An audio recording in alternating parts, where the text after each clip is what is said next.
વાર બુધવાર આજની કાળ વાર્તા શીર્ષક જેની લાઠી અને ભેંસ. એક ભરવાડ હતો. તેની પાસે ઘણા પીડા બકરા હતા. તેણે ભેંસો પણ રાખી હતી. તે દૂધ, દહીં, છાશ, ઘી વેચતો હતો. એક દિવસ તે ભેંસ ખરીદવા નીકળ્યો. તે પોતાની લાકડી લેવાની તો ભૂલી જ ગયો. તેણે એક સારી ભેંસ જોઈને ખરીદી.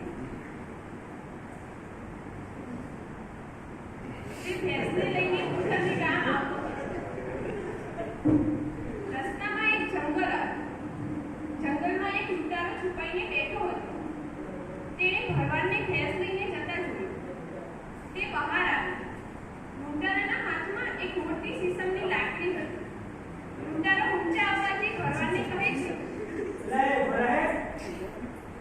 છે, મારી પાસે રહીને ભેંસ મને આપી દે તો એક લાકડી મારીશ ને તો કુકડી પડી જાવી.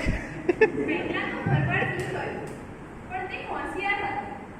તેણે વિચાર્યું કે આ લૂંટારા સાથે મારામારી થશે તો મારું માથું ફૂટી જશે.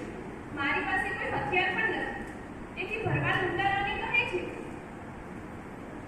ભાઈ તારે ભેંસ જોઈ તો લઈ જા. મારી પાસે ઘણી બધી ભેંસો છે, મને જવા દે. પણ એના બદલામાં તારે મને કંઈક આપવું પડશે.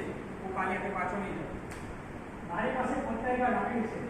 હવે તો મને તો ભેંસ આપી દેવે છે. તો આ લાકડી મારી પાસે થોડી બધું રાખી શકે છે. લાકડી? ચાલ, લાકડી તો લાકડી પણ ચાલશે, પણ તારે મને આપવું તો પડશે જ. લૂંટારો ભરવાડને લાકડી આપી દે છે અને તે ભેંસ લઈને ચાલતો થાય છે. અરે ઓરે ક્યાં જાય છે? લાવ મારી ભેંસ પાછી આપ. એટલે કમાલ, મેં તો તે લાકડીના બદલામાં મને ભેંસ આપી છે. ભેંસ માંથી આવ્યો છે. એ બધું કાંઈ નહીં, મને ભેંસ પાછી આપ, નહીં તો તારું માથું ફોડી નાખીશ. મારી લાકડી પાછી આપ. તારા જેવો મૂર્ખ નથી હું. મને લાકડીનું મહત્વ સમજાઈ ગયું છે. જાય તેને તો મારી નાખીશ.